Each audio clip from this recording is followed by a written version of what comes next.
Ok, listo. Y ahora veríamos entonces de compartir, déjenme que lo busque, si estaba abierto. O sea que estaba abierto por acá. Apenas lo vean, si lo hemos dado, se van a acordar. Porque es este que estaba armado así como animado. Es viejito. Pero es tan vigente que a mí desde que lo que estudié, la parte esta me sirvió para plantear bastantes cuestiones referidas a la enseñanza del urbanismo, ¿no?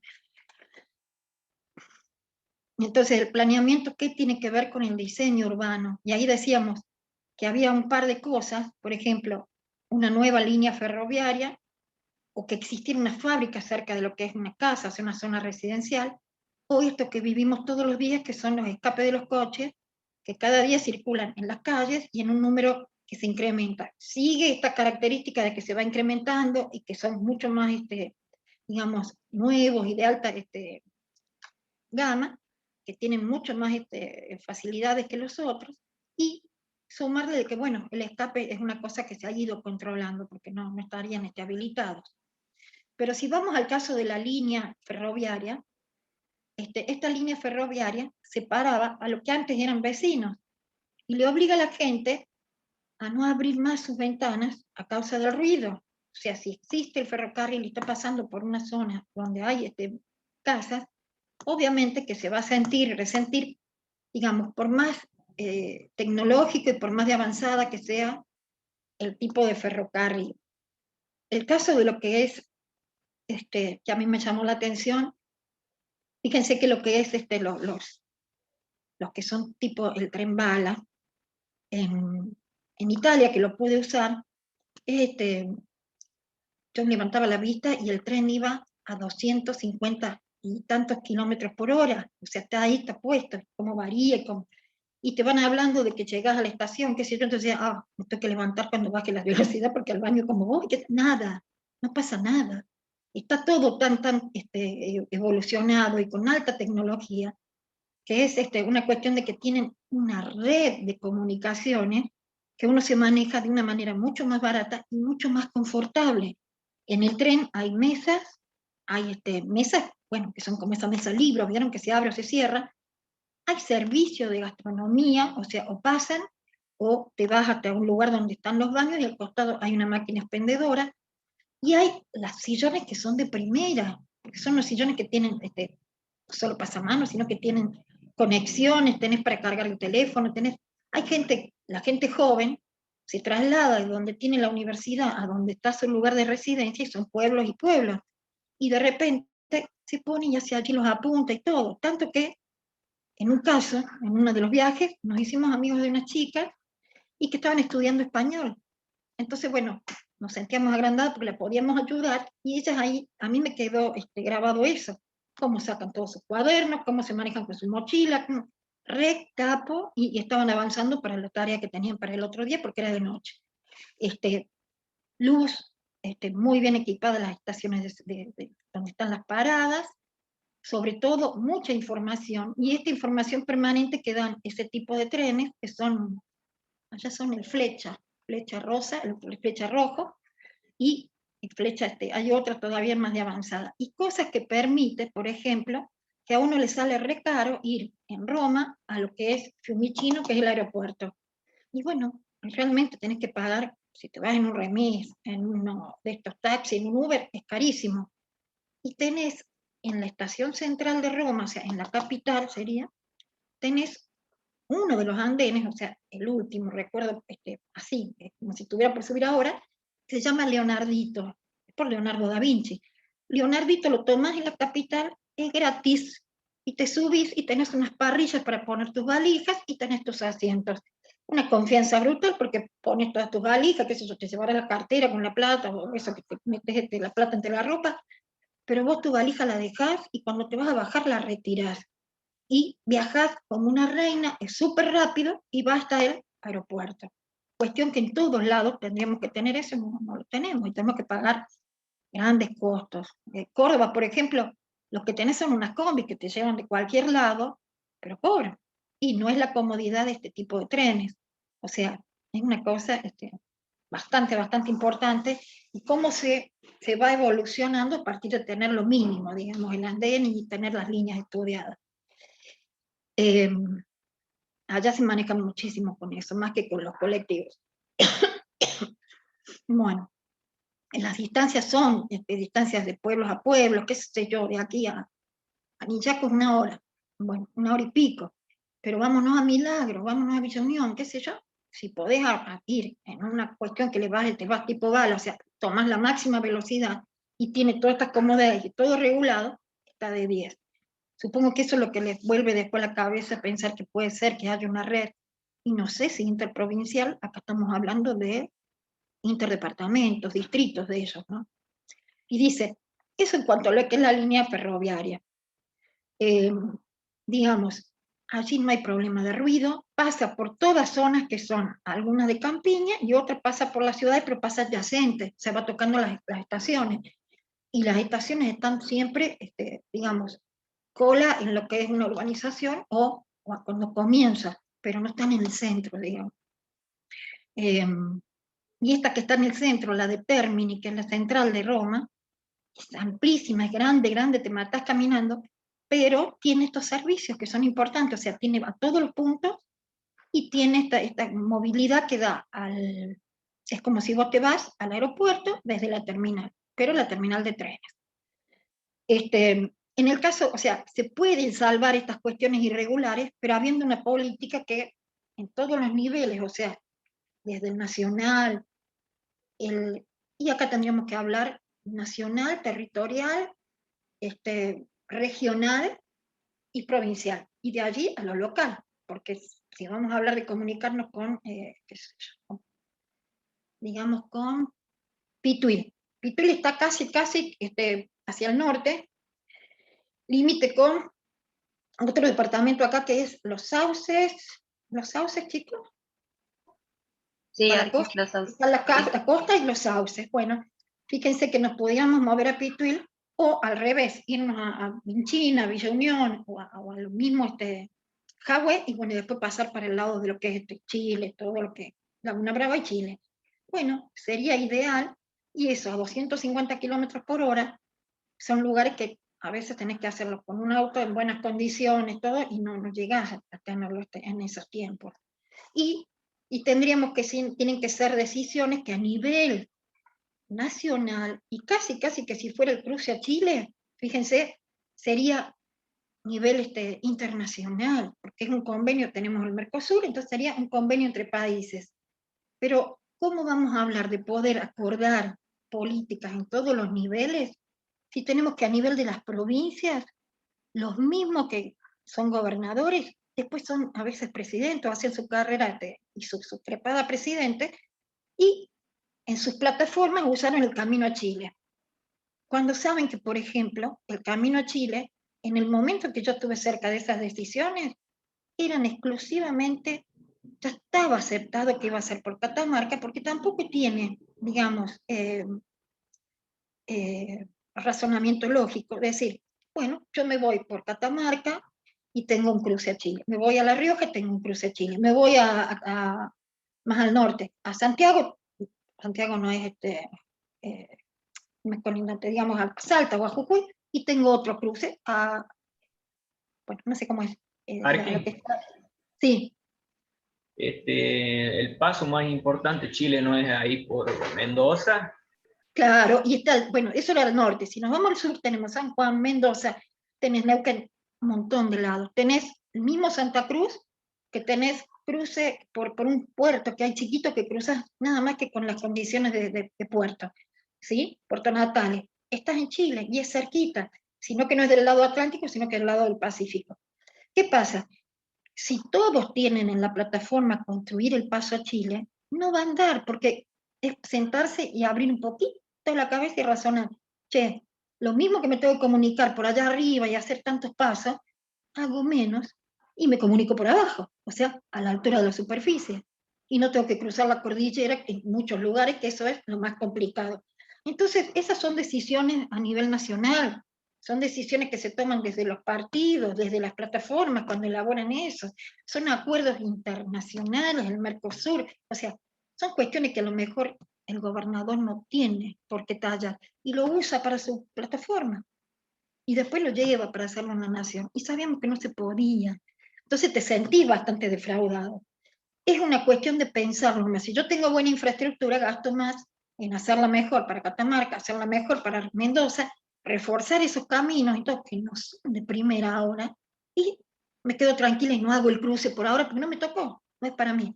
Pero sí, era útil para decir, che, mira, de acá vamos a hacer el camino a Chile. Eso era más útil. Bueno, eso es lo que hay que tener siempre la conciencia y la claridad de criterio de pensamiento criterioso, es decir, mira, estas son las cosas que yo puedo usar y esto es demagogia pura. ¿Estamos? Entonces, cuidado cuando se dan esas cosas. Entonces, si no podemos coordinar eso, menos vamos a poder coordinar este tipo de acciones. Es cierto que nosotros tenemos mucho más extensión, un país bastante, mucho más superficie y mucho más desarrollo que lo que es Italia, que son pueblos con pueblos que se van pegando, y sí, cada uno tiene su riqueza, explota su parte de turismo, todo, pero obvio que es más fácil administrarlo. En cambio acá, nomás con el problema que hay entre Cava o Amba y lo que es la provincia, es un desastre. Entonces, si no se puede coordinar eso, menos vamos a coordinar el interior, ¿de acuerdo? Y fíjense lo que es la política sanitaria, cómo estamos, casi competimos con lo que son Cava y Cava, sin poder bajar esos números, y nosotros estamos teniendo en localidades del interior de la Argentina, porque La Rioja es interior de la Argentina. Entonces, esa cuestión de que uno tiene que hablar de que las situaciones irregulares son esas cosas que no están debidamente conectadas o comunicadas y que están cabalgando entre la realidad y lo que es ideal. Entre lo que es realidad y lo que es ideal hay un paso larguísimo. Y ahí es donde pueden hacer uso y mal uso algunos que tienen otro tipo de intenciones o intereses. Entonces el otro ejemplo era eso, de que si vos no tenés la tranquilidad de que hay una zonificación, por lo menos en esa localidad, menos hablar de una ciudad como capital, que no tuviéramos el parque industrial y que hay un poder de policía que fija cuáles son, y un ministerio de producción, ¿no?, que fija cuáles son los patrones de industria que son compatibles para ir al parque industrial y los otros que pueden estar diseminados en los distintos barrios porque no tienen problema de compatibilidad. O sea, una panadería elabora el pan, puede ser de una pyme, puede ser lo que quieras, y no es para ir a meterse con una panadería al parque industrial. No es el patrón indicado, ¿verdad? En cambio, una industria química, una industria que tira algún tipo de desecho, tiene que estar. Fíjense el caso de la curtiembre de Nonogasta. La curtiembre de Nonogasta era una flor de potencia. Y el daño que ha hecho, no solo a Nonogasta, a Chilecito llegaban los humos que vienen del sur, contaminados. Y entonces la gente llegaba una hora, tú cerrar las ventanas, tú empezabas a llorisquear de lo fuerte del componente que venía en el aire. Ese tipo de contaminaciones tienen que ser sacadas. Y están las leyes. Hay leyes de nación, que son sobre los desagües industriales, hay leyes provinciales, está toda la legislación, pero nadie la cumple. Es como echa la ley, echa la trampa, de ahí salió el dicho. Entonces, hay que tener conciencia de todo ese tipo de cosas. Y la conciencia, la más importante, es la de la persona. La persona que va a recobrar sus valores, que va a tener su sentido común y que no va a ser un delincuente. En el, digamos, en el país de los chantas, si a mí me dejan, yo puedo ser la más chanta de todas, siendo que donde están las cosas me gusta ir al tiempo con todos los pagos, con los vencimientos, pagar los impuestos, todo, para que no me sienta una marginal o de estas que te puede estar sacándole provecho. Pero en el país donde son todos chantas, ¿por qué no lo voy a hacer yo también? Todos hacen ese razonamiento. Entonces, ¿cuándo van a volver estos valores? Esto de decir, bueno, sí, no, me criaron una familia que eran así rectos, y yo a mis hijos le digo, el impuesto de la provincia, el impuesto de la municipalidad, los dos inmobiliarios, páguenlo, porque si ustedes un día tienen que hacer algún negocio o usar ese título de la casa o lo que tienen, no van a poder, lo van a tener que poner al día. Y es como la chapa patente, le ponen al auto un valor o a la moto cuando la van a vender no sé cuánto pierden, pues se tienen que poner al día con todo lo que deben en la MUNI, ¿sí? Lo que es patente. Entonces, es así, yo me crié en el medio de una generación que era muy correcta porque la habían cagado a palo, había sido muy golpeada, pasamos por unas cosas bastante fieras. Entonces, lo primero que me enseñaron es hacer esto, esto, esto y esto.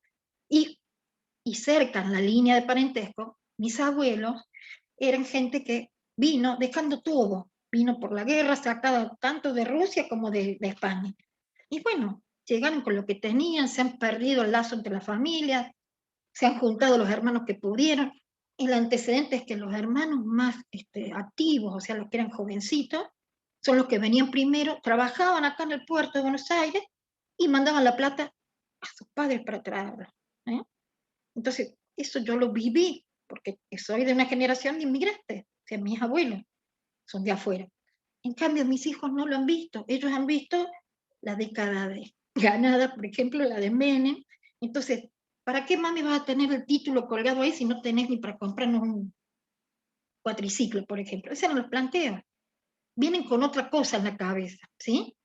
Y después salen con que la década esa no es la que sirve, y todo se va pudriendo, se va poniendo feo, feo, y así es el cíclico, hasta que se repudre, toca fondo y volvés, ¿sí? Ojalá no haya que sufrir mucho en cada ciclo de estos, porque se sufre, se sacrifican generaciones, ¿verdad? Y bueno, ellos son los que no tienen, por ejemplo, lo hablo porque los conozco, no tienen metas largas, o sea, ninguno quiso hacer una carrera, pero porque tenían eso clavado acá. Vos laburás todo el día, tenés el título ahí plantado en casa, pero no tenés ni estudio, lo tenés ahí colgado en un lugarcito, y cuando yo te pido que me regales un cuatriciclo, no podés. O cámbiate el auto, no lo cambiaba. ¿Mm? Entonces, esos son los modelos que están ajustados a este tipo de cosas. Y como dijimos que las ciudades tienen que ver y son el fruto de quien vive adentro, olvídate que acá en el país pasa lo mismo. ¿Mm? Entonces, un tironeo de cuestiones que van entre la realidad y los ideales. Y dice que las cosas no están debidamente conectadas, no están coordinadas. En la provincia no tenemos coordinación. Están, pero totalmente divorciados porque es de un partido el que tiene el poder sobre la provincia y de otro partido el que está en la municipalidad. Entonces están divorciados, están en guerra, la guerra de los roces es un poroto, porque si, por cualquier cosa que van a hacer no la pueden hacer porque están en contra, o tienen ese mandato acá de que tienen que estar en contra. Ustedes lo ven todos los días, ¿verdad? Y es vergonzoso. O sea, yo que lo he visto en distintos momentos, ya me cansé, ya me cansé. Dice, los escapes de los coches que cada día circulan, por supuesto que se ha avanzado muchísimo, ha evolucionado, la figura del automóvil ha sido una de las cuestiones que han ido más en tecnología de punta. Pero, ¿qué pasó? Con todas las nuevas tecnologías. Y parece que la respuesta, la más fácil, era seguir respirándolos. Entonces, sí, se hicieron las leyes, llevaron mucho tiempo, y pudimos decir no va más el caño de escape. Pero bueno, hay que ver en eso cuánto daño se hizo y evaluar ese tipo de impactos, ¿verdad? Entonces, cuando uno termina de analizar esto, que dice, ¿por qué decimos que el diseño, o sea, la calle, con lo que es el planeamiento, con lo que yo voy a hacer de aquí a unos días? Espérense un minuto.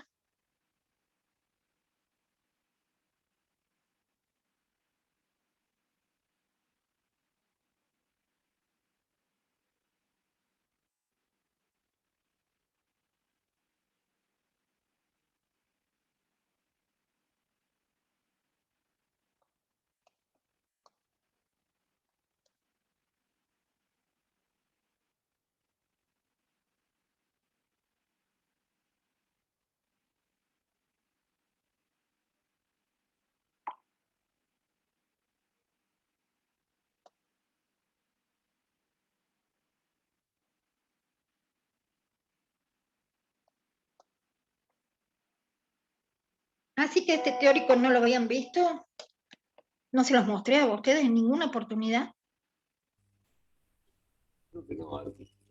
Bueno, yo creí que había sido que esta era ya la tercera vez, porque la idea era que venga al principio, o habrán venido muy pocos, ese Claro, día. yo no estuve la Claro, primera me parece clase que era aquí, por eso, por ejemplo. eso decidimos dar eso. Bueno, entonces, el planteo lo tomé de ese griego Doxiadis, que es de la época del 60, cuando empieza a tener más relevancia lo que es la planificación y empiezan a trabajar estos estadistas. Fíjense que antes de esto estaban trabajando unas décadas, 2 décadas antes, estamos trabajando todo lo del CIAM, ¿verdad? Y seguían planteando cosas. Y bueno, este hombre empezó con la parte de planificación en este momento. Y él decía, se necesita un lugar que pueda satisfacer al soñador, ser aceptado por un científico y algún día ser construido por el constructor. Ese lugar va a ser la ciudad que vos hagas en ese lugar, va a estar en su lugar, o sea, va a ser la que parte de un soñador, la acepta un científico, o sea, que la comprobó de todos lados, o sea, la ciencia es lo que nos permite evaluar y tener este puntaje para eso, o sea, para eso se investiga, para eso se tiene que tener las estadísticas y cumplirlas bien. Y dice, y algún día ser construido por el constructor. Fíjense que juntamos todo el abanico de los agentes que había preocupados en este tema y llegaríamos a ese lugar donde la ciudad estaría de lo mejor, ¿verdad? Y sigue, la realidad y los ideales, dice, se mueven en distintas escalas. Escalas hablando de alcance. La escala nacional, la escala provincial, en el devenir de toda esta evolución y en el tiempo, haciendo planeamiento y viendo el diseño urbano, hablamos de que han empezado a aparecer las regiones, o sea, más allá de los límites que es la provincia, por alguna cuestión por allí que se lo pueda homogeneizar, se puede hablar de que hay escala que es regional. Y así como dijimos, la nacional a veces es la territorial, porque tenemos marinos, tenemos continentes, tenemos, sí, distintos tipos de territorio. Y entonces, casi que cuando uno dice la escala nacional, a veces la territorial y a veces parte de la internacional.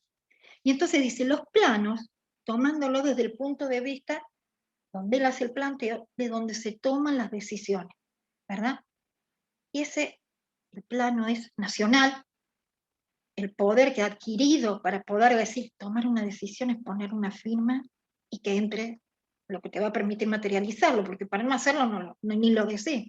Entonces, para hacerlo, y lo que hace velocidades comparado, o sea, llevado al término tiempos, ¿verdad? Los tiempos son el largo, el mediano y el corto plazo. El plazo inmediato, el de hoy para pasado mañana, y después el corto plazo, ese es inmediato. Después viene el corto, el más cerquita, después viene uno de mediano y uno de largo alcance o de plazo, largo plazo. Cualquier obra, cualquier presupuesto, cualquier intervención que se vaya a hacer, tiene que tener un estudio de plazos. No puede ser vista sin considerar los tiempos. Tanto que uno aprendió que una cosa son los objetivos y no puede dejar de plantear las metas. Entonces uno habla, objetivos es todo lo que va a cualificar, o sea, va a dar cantidades, cualidades, y cantidades va a ser ya en términos de tiempos y tiempos de plazo de desarrollo, ¿verdad?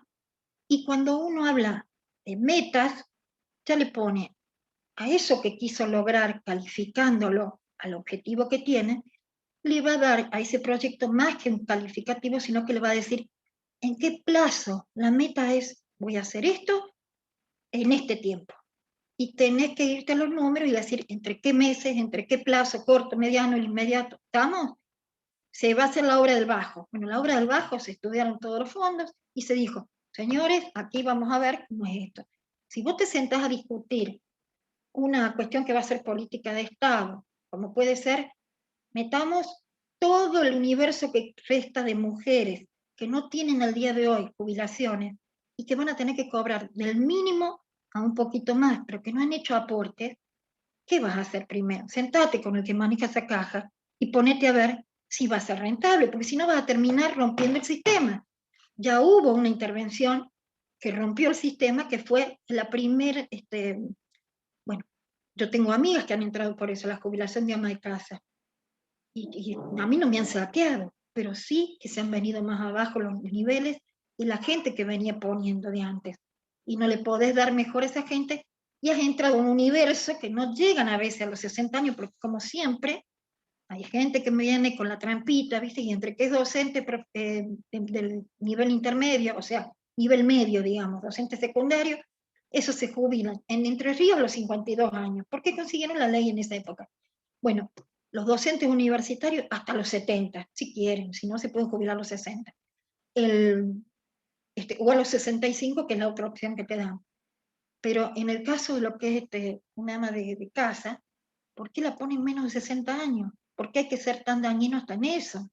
Entonces, yo ahora me parece una política buenísima que ante el hambre que hay, entren pila de mujeres que no han aportado y que van a quedarse en esa edad, cuando cumplan los 60 no van a ver un peso, pero tampoco no a costa del otro. Ponete y estudia la estadística, cuando vayas a tomar la decisión, estudia todos los tiempos que han estado, las escalas en que han aportado. O sea, hay que hacer un estudio de todo lo que es ese ámbito y no alegremente tirar así porque sí, ese tipo de cosas.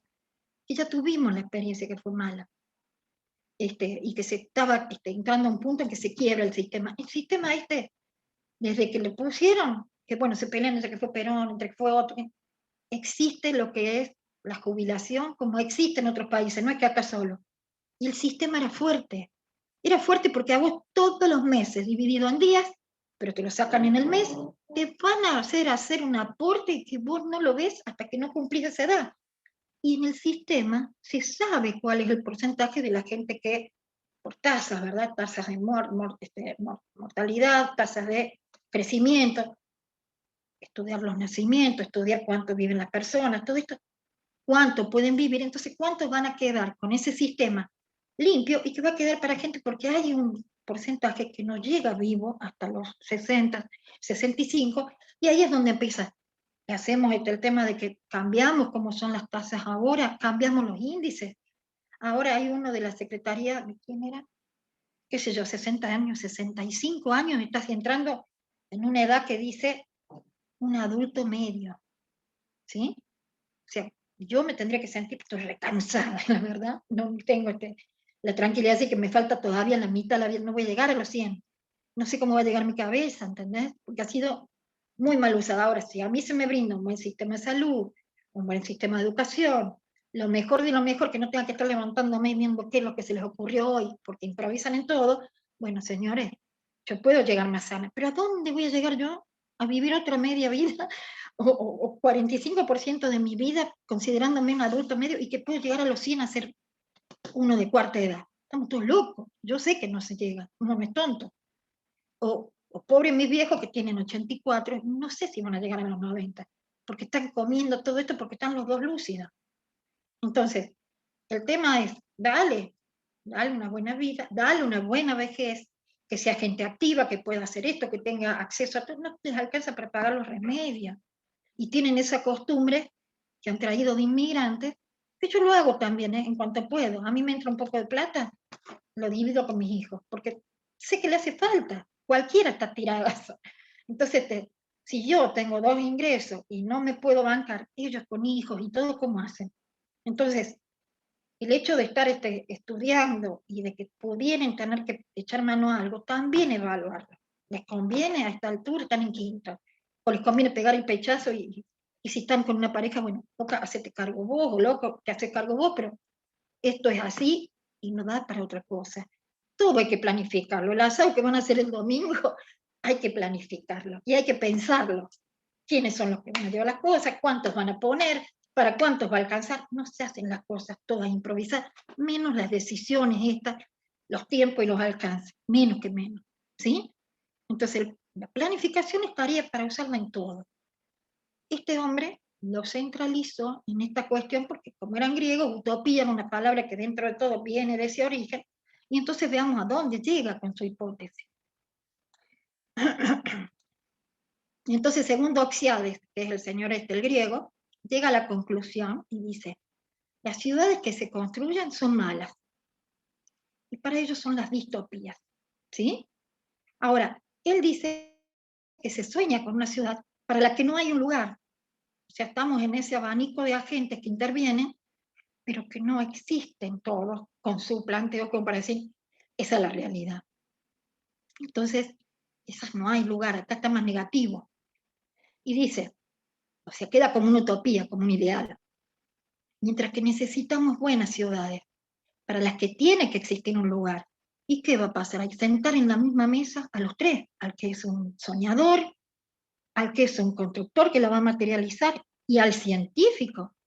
Le ponemos locura y es un combo, es completo, es bingo. Entonces, este tipo de cosas a él la llamó entropía. Ustedes tuvieron en física algunas cosas con entropía, no las usen como eso, sino que es el planteo dentro de este hombre que en el 56 escribió el libro. Y bueno, y a mí yo nací en el 56, pero cuando fui a estudiar, ese libro me atrapó.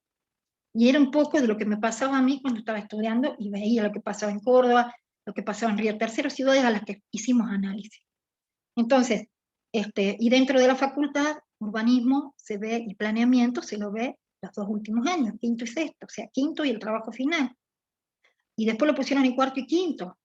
Y bueno, a mí me parecía que era una cosa que tendría que haberla sabido al principio, pero no te la enseñan al principio porque te falta material, te faltan cuestiones de conceptos de estadística, conceptos de lo que es definiciones, como lo que es densidad, lo que es los patrones que se usan acá, ¿sí? Los indicadores. Entonces, si no tengo indicadores no puedo medir, no puedo hablar de cuestiones que se puedan razonar o verificar, porque no tengo números. Es tan simple como el demagogo. Entonces, todo este tipo de cosas, yo las estudié en cuarto y quinto, pero yo al libro lo pesqué, yo creo que entre que se podía comprar barato, pues después hubo toda una cosa que se guardaron todos los libros y se los quemaron o se los sacaron de la gente y de las librerías.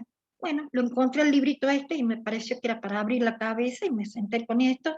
Y ahora cuando hice el primer planteo de lo que era la propuesta de cátedra, me sirvió para poner cómo empezar a hacer que la gente se preocupe, y no soy del CIAM, soy de una cuestión que hace más a esto, ¿sí? A las cosas que están siempre trabajando por falta de coordinación o por no haber sido pensadas por nadie, quedan como si son iluminados los que las dicen, y no, las tienen que decir y las tienen que compatibilizar con los otros, y acordarlas en todos los términos. En este caso era y este es el señor, y les digo, es un libro del 56. No me acuerdo, pero está en la bibliografía, el nombre exacto. Ciudad, no, creo que es de Realidad y Utopía. Los asentamientos. Y acá empezamos a ver cómo estos se empezaron a preocupar, y haciendo saltos muy, pero muy amplios, porque no es la idea de acá de que tengan 2 años de planeamiento. Entonces dice, ¿cómo se reconoce al hombre? ¿Cómo comenzó? ¿Cómo se instaló? En donde estaba el primer asentamiento que se reconoce, que era rural, o sea, en el campo, que eran permanentes, y en los primeros poblados, o sea, poblados ya con la idea de hablar más de pueblo, pueblo que pasa después por distintas jerarquías a ciudad. Y entonces dice, las pequeñas comunidades agrícolas, formadas por cabañas, que poco a poco se transforman en alojamiento permanente. O sea, tiene que tener todo lo que vos necesitas para vivir ahí. Pero tienen como comodidades una red de caminos, por lo menos pueden comunicarse, y zonas que son comunes. Eso se lo reconoce desde tiempos de los primeros asentamientos.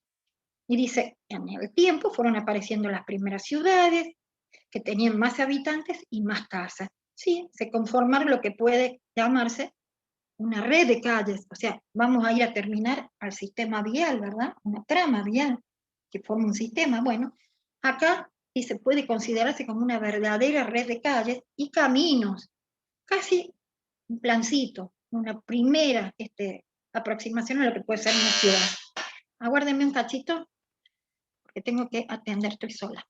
Déjenme un minuto. Ay, no veo dónde está. Bueno, aquí.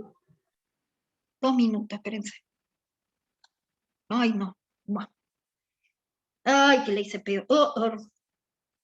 Bueno, espérense.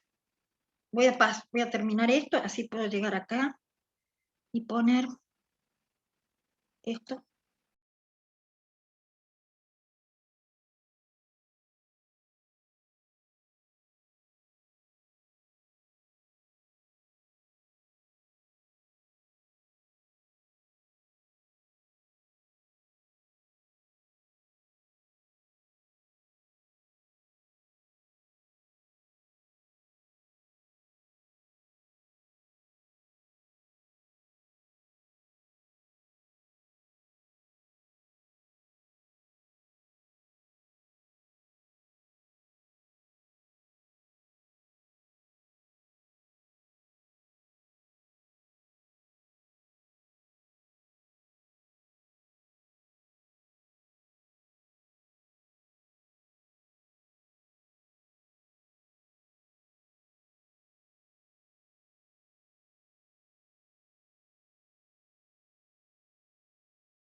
Seguimos, disculpen.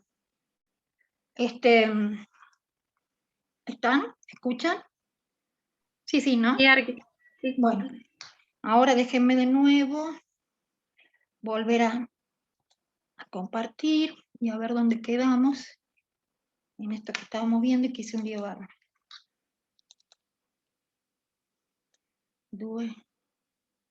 Estamos aquí, ya lo vimos, estamos acá, en esta. Entonces dice, en el caso de estas comunidades agrícolas que fueron los primeros antecedentes, al tiempo aparecen las primeras ciudades que tenían más habitantes, más casas, y aparece la red esta de calles y caminos, y dice que lo que era infraestructura para abastecimiento de agua, alcantarillado y vertederos y otras funciones necesarias para la comunidad son esos los antecedentes que hay. Y entonces dice, acá un título que dice las ciudades estáticas. ¿Qué pasó? Viéndolo en la historia, estaríamos en más o menos el medioevo, o sea, ya no era conformidad de estar en una pequeña población, en un pequeño asentamiento rural, sino que ya la gente pensó en estos señores feudales que dijeron, ¿por qué no me hago dueño del otro, y formo un lindo lugar? Y hago yo como único autoridad, me pongo allá arriba la atalaya o el castillo, donde yo vea para abajo y tenga todos controlados. Y entonces encima hago una muralla, como fueron las casas, digamos, las propiedades típicas del medioevo, o sea, en la Edad Media, estaba el señor feudal y tenía la gente que le trabajaba la tierra, lo que sacaban ahí alcanzaba para darles a ellos en forma de pago y para él juntar y tener más y poder negociar y ampliar sus propiedades. Entonces, dice, las ciudades que eran estáticas, dice, no crecían más allá de un tamaño determinado, estaban en equilibrio con la zona rural que las rodeaba. Entonces, tenían esa cualidad que como expresión física usaba la muralla. Es más, los castillos vieron que tenían el cruce ese del puente levadizo que se bajaba y todo, protegerse de todas las propiedades que tenían. Y entonces, un tamaño de 5.000 a 10.000 habitantes. Y dice, había un equilibrio estático entre lo que es la tierra, la técnica, la producción, la población y el asentamiento. Tenía todo estudiado, entonces le rendía, pero él sabía que la gente que él tenía como súbditos trabajaban para él, le hacían todo eso y tenían algunas prohibiciones que era siempre manejarse entre esos límites y ver cómo vimos todas estas cuestiones épicas de lo que eran en parte de la Edad Media. Y dice, aparecen las ciudades dinámicas después. O sea, esa estaticidad que había, que estaba todo reglamentado y todo medido para que fuera equilibrado, sin movimiento, aparece acá lo que es dinámico. Entonces dice, fue un incremento rápido de población, alta productividad en el campo, concentraciones mayores en asentamientos urbanos. O sea, la gente empieza a buscar donde están y más con la era industrial, donde están las mejores facilidades, donde tienen más oferta de algo, se empieza a juntar. Y dice, aparecen en el siglo XVII como consecuencia de la revolución científica, la época del Renacimiento, y a la que le siguió la industrial, ¿sí? Con todo esto que podíamos hacer en serie, teníamos en la historia ya nuevos materiales, nuevas técnicas para esos nuevos materiales y poder cerrar redondito con ¿qué pasaba? Todo esto se hizo, la revolución de los transportes y las comunicaciones. Y estamos viendo hoy que aun cuando podemos decir que globalmente estamos con todo al alcance, o sea, ¿cuándo ha sido el momento en que yo terminé de estudiar, pero que yo me tenía que mover a una biblioteca, tenía que moverme a las clases, a comprar los apuntes, porque los libros eran inalcanzables, y llegar a tener la facilidad de que ahora entro y con un navegador busco y tengo todo en la mano y ya? Y tener un poco de formación como para decir, bueno, tenés el criterio, como para decir, elijo esta y esta, porque hasta empíricamente, o sea, porque se ha comprobado y por experiencia, estos son los que más se mueven, pero yo tengo todo hoy. Y no tengo que ir a buscar a una biblioteca, ni tengo que ir a comprar un libro, que es inalcanzable, y hasta la facilidad de que con esto de la pandemia lo pudimos traer a la casa. Encima de eso, y cómo se está desarrollando que si no era la pandemia, iba a ser en un tiempo más, un poquito más largo, pero iba a saltar esto de que iba a haber un cambio en lo que es la educación, un cambio en lo que es la producción, un cambio en lo que es todo lo que hace a lo que nosotros tenemos para seguir desarrollándonos como personas. Y entonces dice, ya para el siglo XIX, con los transportes que hay, con todo lo que se ha hecho, y con las comunicaciones parece que ya estamos, como para decir, che, aflojemos y empecemos de nuevo. Tuvo que venir la pandemia para que nos demos cuenta de que hay cosas que no las vamos a poder seguir manejando como las manejamos, y que no es lo mejor que nos pudo haber pasado esto de que hoy estaban en Penguin, como era el lugar donde salió el primer caso crítico, y cómo viajó a otro lado, y cómo a La Rioja vino una persona que había estado en Corea, qué sé yo, y trajo el bichito acá. Yo qué sé. Bueno, todo eso es porque está esta posibilidad de comunicarse. Está esto. Y cómo la ciencia tuvo que empezar, y a prueba y error, porque no hay cuestiones acá que estén verificadas con todos los tiempos que tiene la ciencia, hasta las vacunas tenerlas, ¿sí? Y todo esta, que siempre pasa, o sea, esa inercia al cambio, esa resistencia que tiene la gente de decir, sí, sí, me voy a vacunar ahí nomás. Yo también dije, no, yo me voy a poner la vacuna. Y bueno, estoy haciendo cola para que me terminen de poner porque tengo una sola dosis. Pero bueno, eh, todo lo nuevo hace que se comporten de una manera muy, muy, que ya está estudiada también. Y es decir, si yo estoy trabajando sola, trabajo en mi casa, que estoy acostumbrada a estudiar sola, qué sé yo, me meten en el equipo y cuesta, ahí hay otra resistencia al cambio ese. Y eso es para irte preparando de que no vas a estar solo en la toma de decisiones, vas a tener que tener un equipo interdisciplinario donde todos opinen y haya uno que modere y haya otro que diga, che, no, bueno, esta es la más correcta y por acá debemos ir. Y que la gente lo acepte. Esa inercia al cambio, o sea, resistirte a algo nuevo, es natural en la persona, en el ser humano. Y sin embargo, desde los primeros equipos que trabajaron y estudiaron la parte de los sociólogos y todo, cómo se trabaja en grupo, bueno, es un comportamiento que se vio que era siempre, tenía ese comportamiento y que después hay una curva, o sea, una línea, perdón, que sube y ahí empiezan los buenos resultados. ¿Por qué? Porque aparece el líder, aparece la figura del moderador, y aparece esto de que el líder no es el que te dice sí o no rápido y no sabes de qué está hablando. No, un buen líder sabe de qué se está hablando. La carrera y el liderazgo lleva muchas herramientas también, así como está la del moderador, porque no nos podríamos juntar a que en el barrio Alta Rioja, por ejemplo, se firmara una audiencia pública. Y bueno, está el moderador, el tipo que sabe llevar a esa gente, que sabe con qué los va a reunir, cuánto tiempo va a ser lo que van a estar en las primeras reuniones aguantando, cuánto va a ser la segunda, y así para todo, ¿sí? Entonces, todo esto evoluciona, pero evoluciona con algún criterio y algunas herramientas que se han probado que son buenas.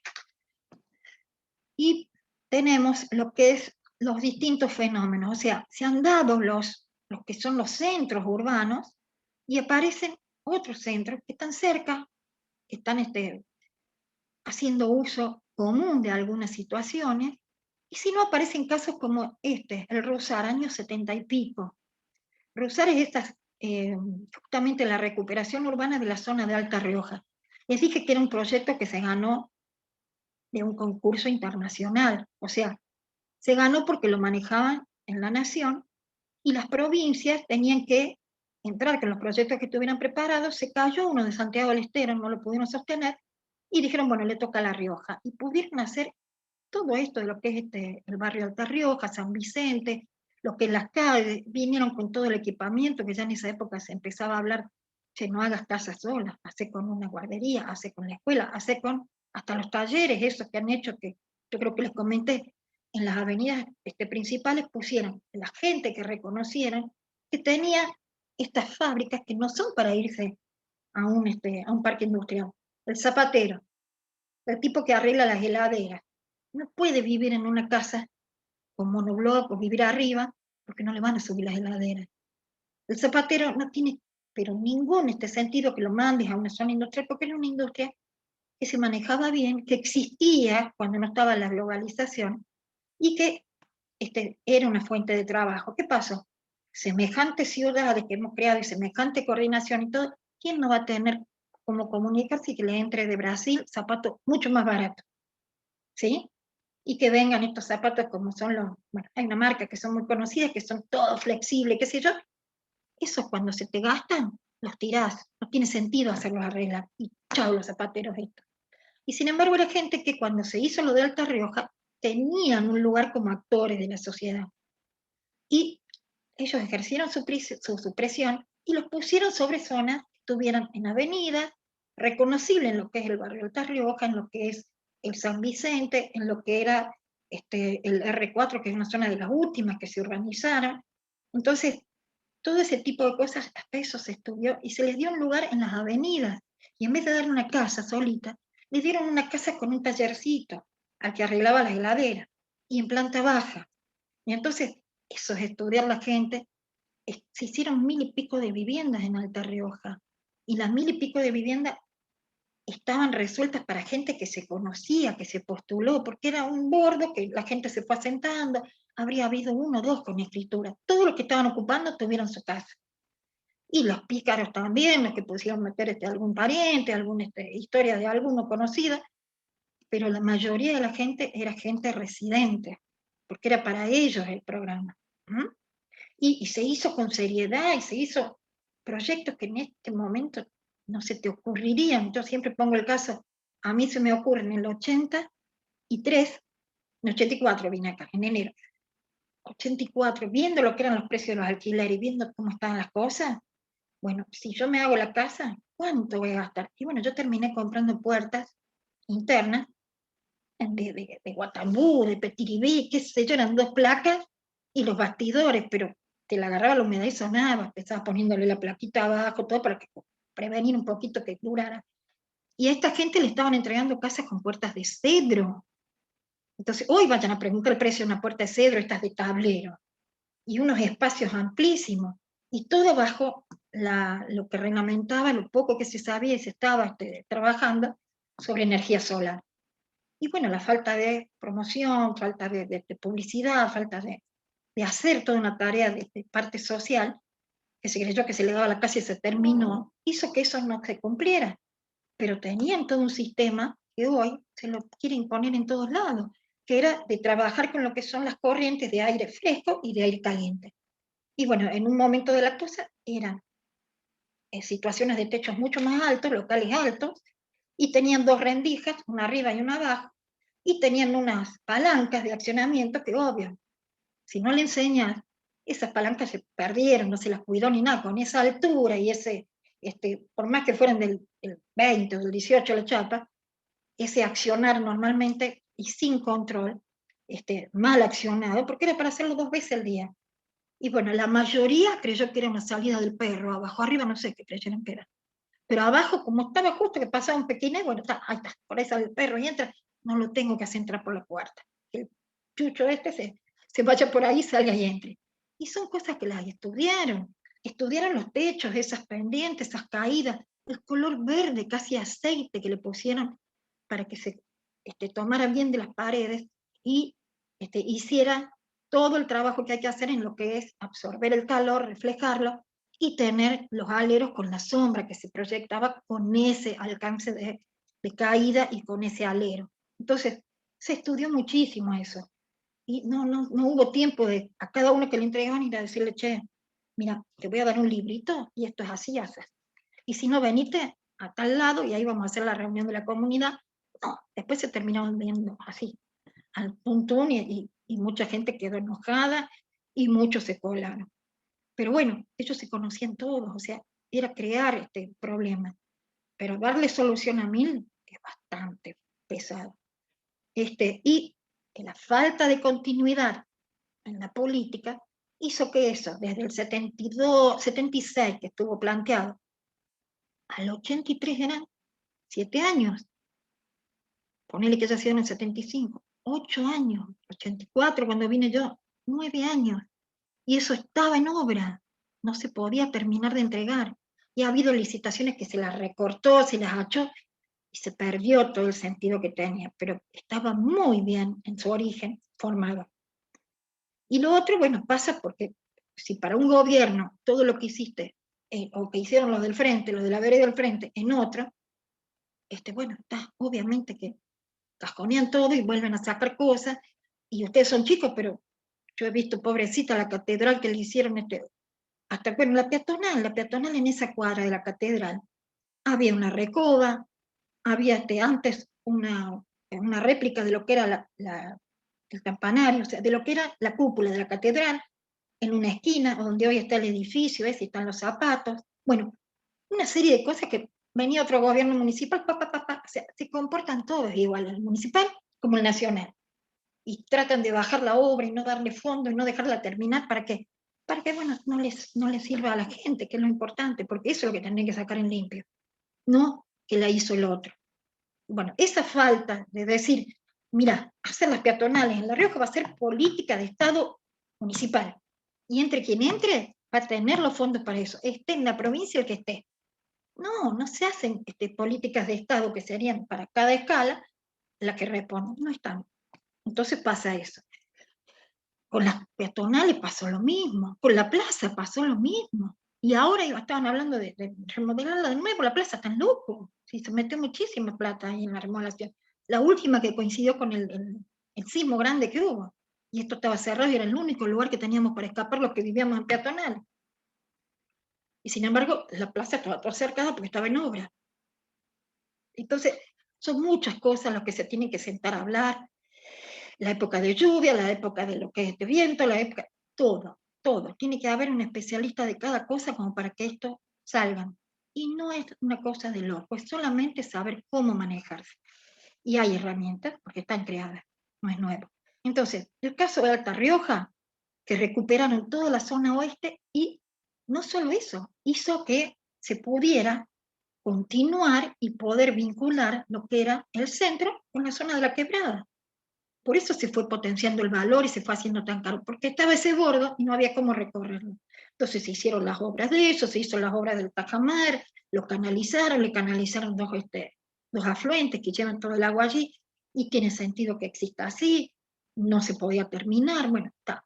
Pero está la comunicación para pasar con la trama urbana para el lado, y los servicios, y desde el ómnibus hasta lo que es el agua, las cloacas todavía están en deuda, y el gas que quedó hasta un punto. Pero bueno, eso es consolidar y avanzar, crecer con un estudio. Hay zonas que las vamos a recuperar y hay zonas que las vamos a limpiar y vamos a decir, ya, esto se limpia todo y ahí se va a instalar tal cosa. Hay que hacer todas esas evaluaciones y fundamentarlas. Un poco van a hacer ustedes con los proyectos de la tesis, del trabajo final. Bueno, y esto que decíamos, que hay ciudades que empiezan a ser pero tan 30 kilómetros, pero que son casi crean interdependencia con lo que es la capital. Y eso es el conurbano. Acá en La Rioja se dio el caso de lo que es Sanagasta. Sanagasta hace años que funcionaba en que uno venía, se iba a los veranos. Después empezó a encontrarle más, cuando fue creciendo la ciudad, y más permeabilización que se hace, porque crece y se hacen las 700 casas de los agaves, y ahí hay más pavimento y menos verde, y así se van impermeabilizando zonas, el calor acá fluye y no tiene nada. Y otra que el cambio climático, no se aguanta. Hoy se lo ve tranquilamente, o sea, se lo vive. Ustedes vengan acá al centro, siéntense ahí en la plaza, y después vayan y párense un poquito donde estaba Transporte Chilecito, ya no sé si está. Pero bueno, sobre la San Francisco, a donde hay una cota que cambia la altura, porque ahí hay ¿vieron las pendientes que hay? Y después váyanse un poco más allá, o sea, párense en el de las cotas, pero ese más como una síntesis, el que vieron con el asentamiento de La Rioja, ¿sí? El relieve ese que hay. Bueno, obviamente que acá es un pozo, y no hay cómo renovar este aire. Entonces, se pagan más caras las propiedades porque son en pH y qué sé yo, pero gastas encima el doble en lo que es tener más o menos un nivel de vida con unas condiciones de habitabilidad mínimas que exigen que tengas un aire acondicionado todo el día. Porque no podés. Y si abrís la ventana, hay toda una tierrita, un polvillo, y hay toda una contaminación en eso, entre las palomas, lo que vuela en el piso, y todo eso es malísimo para la gente que tiene alguna alergia. Y entonces cerramos, ponemos todo lo que sea purificadores de aire, y eso es energía, ponemos los extractores de esto, y ponemos los que producen el calor o el frío. Entonces, si sumas toda esa energía que se gasta, es cierto que repensando las cosas podíamos llegar a un nivel de eficiencia energética, y será que en todo el parque industrial y que en distintos barrios van a tener que estudiar por dónde están pasando los gastos, por dónde está pasando lo que se puede ahorrar, haciendo las cosas mejor, o sea, usando todas las tecnologías que sirven para decir cuarto año, galería, parasoles, ¿sí? Árboles. Acá se le hizo un talado completo a los árboles, no hay árboles, y se hace un tubo de circulación de aire caliente en el verano, de lo que es el aire que viene del sur y pasa por las peatonales. Tiene el paso ahí marcado, pero es donde hay un poquito de aire, y viene con todo, con toda la mugre que recoge en su paso. No es una brisa que sea muy linda, pero es lo poco que hay. Y, y reconocer que, bueno, que en cuanto a niveles, se ha perdido lo que era el microclima que podría haberse logrado acá, a lo que es irse un poquito más allá, menos, no hablemos de la quebrada, que es otra temperatura. Y no hablemos de lo que es la zona sur, que es tan criticada, y sin embargo tenés en unas tardecitas de verano de esas que acá te pelas, tenés unas lindas brisas, y se nota porque todavía no está todo urbanizado. Entonces puede arrastrarte las brisas esas que toma del sur. ¿Estamos? Ese tipo de cosas sí se estudiaron cuando se instaló, por ejemplo, el aeropuerto. Era una necesidad porque había mucha movilidad, principios de esta globalización, y necesitábamos comunicarnos con todo el país. Sin embargo, quedamos con Buenos Aires, y Buenos Aires hace escala para todo, porque tenés que ir ahí para irte a una misma, o sea, a Mendoza no hay vuelos. Tenés que irte allá, querés ir a Bahía Blanca, querés ir a Bariloche, vas por Capital y ahí tomás y te vas a Bahía Blanca, y de ahí te vas a Bariloche, y así. Hay ir a San Luis, que estamos casi vecinos, o estamos limitando. No hay que ir a Buenos Aires y después venir a San Luis. Si vos tuvieras que contar todo eso y hacer los números de lo que gastás en una comunicación, más vale que van a mandar autos y gente que vaya en auto, y como la infraestructura no está de primera, esa gente a veces choca y cuestan los accidentes de trabajo y cuestan los seguros y todo eso. Pero bueno, son cosas que se pueden ir perfeccionando. El conurbano es el caso de Sanagasta. Yo digo, hay mucha gente hoy que ya vive allá permanente, viene y trabaja y se va a la noche, ¿sí? O por lo menos los fines de semana. Pero hay un grupo de gente que ya se maneja así, va a dormir allá porque necesita descansar, y lo puede hacer. Y antes a lo mejor iba los fines de semana o en los veranos. Ahora le conviene más irse todos los días y se desprende de lo que tiene acá y viene solamente a trabajar. Entonces, eso conurbano en Buenos Aires, en lo que es el conurbano en Buenos Aires, son todos los distritos cuando uno va dejando la provincia y entra a lo que es la franja de lo que es lo que separa, ahora no me va a salir, ¿dónde estaba Tecnópolis? ¿Cómo se llama? Lo que separa la parte de lo que es Cava y lo que es provincia. Ese anillo, primer anillo que hay, que es una avenida grande. Bueno, así hay conurbano, pero con la primera localidad, con Campanas, con Pacheco, con todo esto que uno hace cuando va a Buenos Aires en un ómnibus o en un auto. Los que han hecho ese caminito lo saben. Y vamos a seguir, y dice, los fenómenos que podemos encontrar, se estudió que hay crecimiento urbano, que las ciudades que tienen crecimiento dinámico se van uniendo a otras y forman nuevas áreas urbanas. La renovación sería el caso de tener los recursos, dice, es una acción que se puede aplicar cuando uno tiene recursos, cuando están existentes, ya sea los económicos, los financieros, tiene superestructurales, o sea, la infraestructura, cómo hacerla crecer y que cumpla con una condición que son los escalones de crecimiento de la infraestructura. Estos escalones son los que evitan el tema de decir grandes inversiones porque el nivel se te fue al diablo, porque tuviste que hacer una cámara de bombeo, porque tuviste que hacer una cámara reductora, porque cosas que a lo mejor no las pensaste en la generalidad y las tiraste en un global, y resulta que hay unos cambios de nivel y vos no tenías estudios de todos los niveles. Entonces, que toda la generación de nuevas condiciones funcionales y ambientales, realizando para ello un aprovechamiento óptimo de todas las inversiones que existen, tanto en materia de infraestructura como en lo relacionado a espacios habitables, sean interiores o exteriores. ¿Qué hacemos? Si tenés la plata, tenés los proyectos, y tenés toda la parte que te va a dar en tiempo la financiación, vos tenés cómo generar condiciones funcional y ambientalmente correctas en lugares que estaban perimidos, que estaban mal y que son muy útiles. El caso, renovación, recuperación, son casi parecidas, ¿sí? A lo mejor recuperación tiene más de, voy a dejar esto y voy a sacar aquello. La renovación a lo mejor podés tomar la decisión que te sale mucho más caro y decir, paso con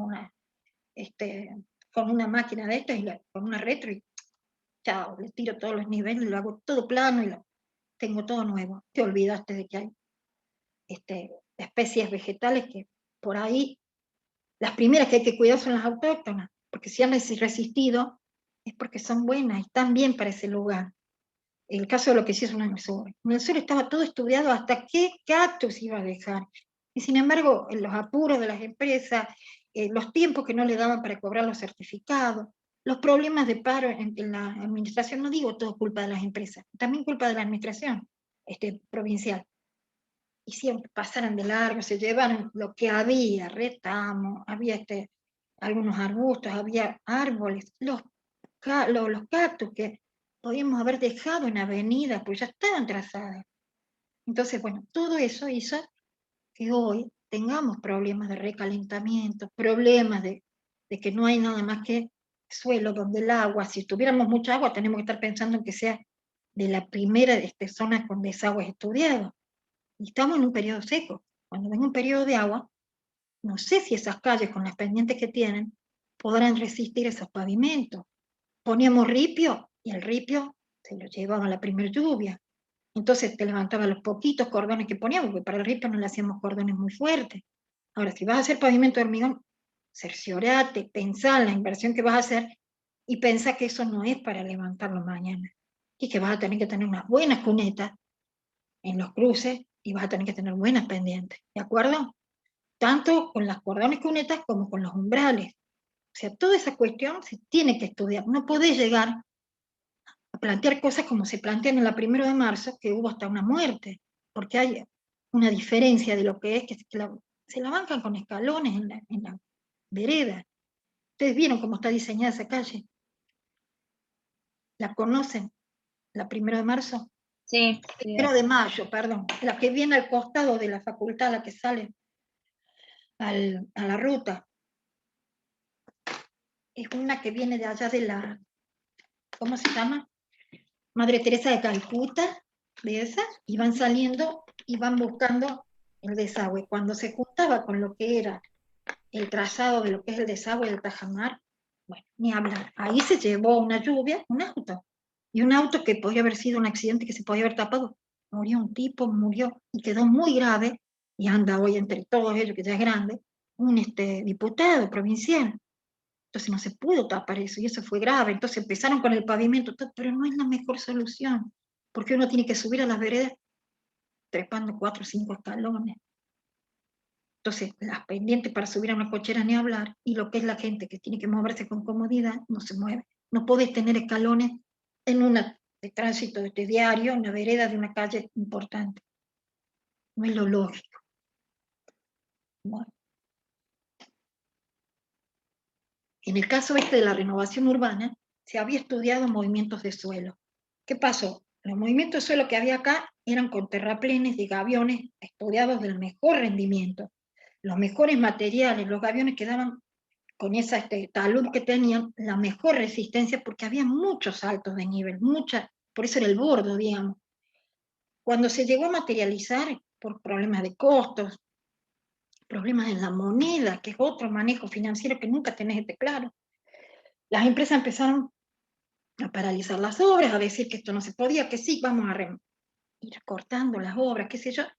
Y bueno, se terminaron haciendo unos aviones que no están tan lindos como se había dicho. Ni las paredes de lo que es la baranda del Tajamar iba a ser así. Tenía todo otra historia. Pero empezaron a recortar y por no perder la obra, cayeron de rodillas delante de los empresarios y tuvieron que hacer ese tipo de cosas, pues si no había amenaza de que se corte la obra, se paraliza, la UOCRA saltando acá en el medio de la plaza, bueno, toda una serie de cosas que hay que manejarlas, y tiene que haber un buen contador, tiene que haber en la empresa un buen coordinador de esa empresa que maneje los temas y que los maneje traducidos a plata. O sea, un movimiento a suelo, una cosa que podés engañar, no vienen los inspectores y están todo el día sobre eso. Por ahí te hacen el movimiento así, y vos le dijiste, consolidaste, eso lo apisonaste bien, las veces que yo te dije, pasa el agua, después volverlo a regar y volverlo a apisonar. No se sabe eso. Viene un pobre pibe que le dan un auto ahí a las cansadas que le ponen nafta y viene a inspeccionar la obra. Y está todo tapado. Entonces después, bueno, pobre pibe, se le abre abajo, va las fundaciones se hacen pelota y todo lo que pasa, como pasó en los barrios estos del norte por unos caños, ¿sí? Que se tuvo que reconocer casas y casas y culparon a todos. Y era justamente una cuestión que la gente de Aguas no informó y ya estaban obsoletos esos caños. Entonces, ¿cómo le va a ir a dar 700 nuevas casas? Y sí, se las dieron. Y allá en el barrio norte, jardín residencial y círculo policial. Del Almonacid para allá. Bueno, justamente hubo problemas en algunas casas que, si no murió gente, gracias a Dios, pero fueron tomados a tiempo, pero hubo unas deformidades bárbaras. Y era agua que corría abajo porque el caño se había abierto, de viejo.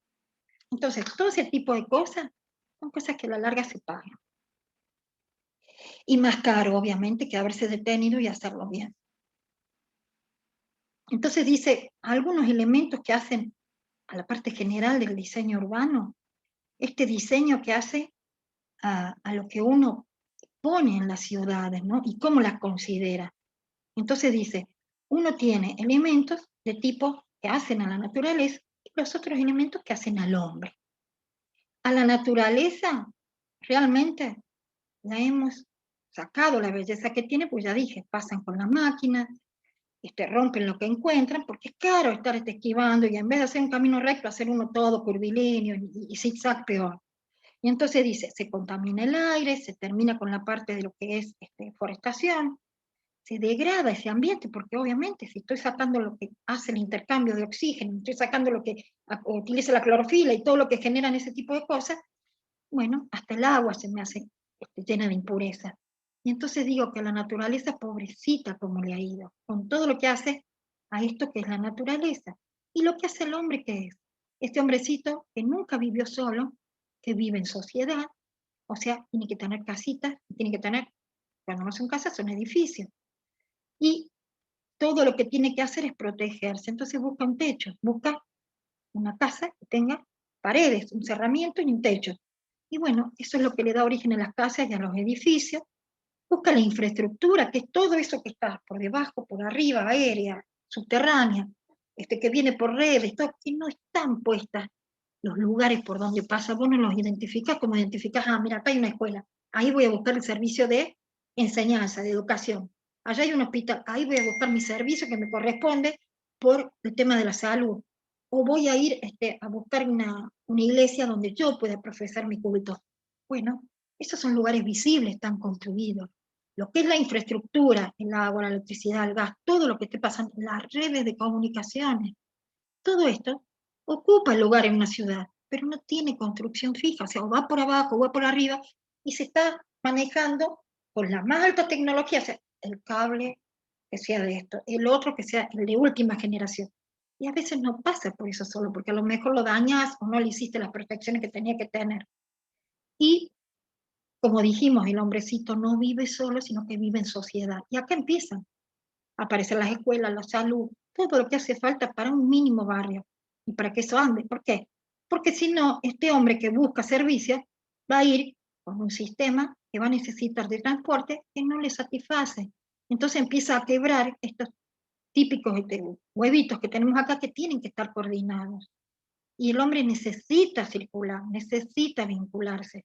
Y si no tiene un sistema de transporte bueno, va a usar el auto, el que puede, y va a usar el mejor auto que haya, y va a romper más la calle, va a hacer más daño, porque se va a usar mejor nafta, va a usar mejores cosas, y el otro pobre que hace, le carga la peor, la que hace más lío, la que no es de las más sanas, en todo se va notando cómo es eso. Y por ahí, a este hombrecito que estaba acá, resulta que se casó y la hija está en un grupo de gente que no pueden hacerse la casita. Entonces va a la sociedad y le dice, ¿dónde están los que me van a dar el servicio de vivienda? Y bueno, ella se anota, es una postulante, hasta que llega a ser adjudicatario. Y viene y le dan una casa en la Loma del Cachí, se la dan en la periferia. Y no tiene el servicio de ánimo, o no tiene este servicio de educación que la sociedad tiene obligación de darle, o no tiene un parque donde se hace realmente la vida social, se hacen los encuentros, se hace el descanso, el ocio, que es importantísimo también, si no, no se rinde para todo este sistema. Y bueno, todo esto son los elementos que uno detecta de entrada, y vos decís, sigamos un poquito, y este hombrecito está cada día más esclavo de lo que lo rodea. Se encuentra a salvo, dice, en el campo. Entonces, ¿qué pasa? Más a salvo en el campo que en la ciudad, vamos a hacer los country. Che, nos vamos un poquito más retirados, no nos quedemos en el centro. Pero ¿qué pasa? En la ciudad se está sintiendo privado de libertad, entonces hubo una tipología que quiso darle una respuesta y trajo una serie de problemas que los country tampoco anduvieron. Y dice, este hombrecito que buscó primero la solución country, que después busca la de la casa social, la casa masiva, esa respuesta que le van a dar para poder ser un adjudicatario, que es un derecho del artículo 14, que todos tenemos derecho a caminar y andar por la nación, por la ciudad que nosotros tenemos, que forma parte de un país, de una nación. Y hay una constitución que dice que tenés que darle también un techo. ¿Y quién se los va a dar si no los políticos, el Estado? Bueno, habrá figuras intermedias, habrá entidades sin fines de lucro, habrá clubes, habrá entidades asociadas, un montón de gente que se reúne, pero con buenos intereses. Por eso son entidades sin fines de lucro. Y parece que fueran todo al revés. Están todas las que fueron como un cartón y sacaron la plata para los terrenos, estafaron a la gente, muy pocas han podido dar solución con la justicia en el medio. Y dice, esta ciudad que vos tenías para andar por todos lados, dice, andar por las calles, sentarse en las plazas, estás obligado a cerrar tus ventanas para protegerte del ruido, de las luces, de los autos, por seguridad física y psíquica. La violencia, la delincuencia que hay, la inseguridad que hay. Y entonces dice, hay una pérdida de tranquilidad en la vida privada y le estás privando de la más amplia, de la mejor que teníamos, que era ser independientes, ser libres. Entonces dice, el tema de esto le pasa al hombre. A la pobre sociedad, no sé qué es eso. Sí, no estaba en ¿Esto la lo va a terminar hoy? ¿O lo sí, tiene ¿qué hora que es? seguir? Díganme, por favor, porque como no veo la Las hora. 11:25. No, me van a matar. Bueno, terminamos la clase que Tenemos hambre, profe. No, por favor, es cortito esto, ¿sí? Yo vengo de las 4 a las 7 y de las 7 a las 21:45 salté acá, así que he tomado agua y agua. Ahora me voy a buscar mi comida, por eso también lo mandé a pedir lomito, estaba sola, no tenía nada. Pero bueno, dice, si consideramos estos términos, todo qué pasa con la sociedad, y va analizando cada una de esas cosas, ¿verdad? Los terminamos el miércoles, los edificios, no es tanto lo que falta, y después la infraestructura, o sea, todo lo que hacían al paquete del hombre, y termina que dice que estamos como medio para atrás, ¿no? ¿Y qué vamos a llegar? A que si no ha habido este tipo de instrumentos, el miércoles los vemos los instrumentos y con eso se termina, y son todos los títulos que hemos ido poniendo ahí en todo un paquete, en un cuadrito que hacía al día de hoy. Después ustedes lo van a ir relacionando o lo podemos hacer el miércoles y seguimos más ampliándolo.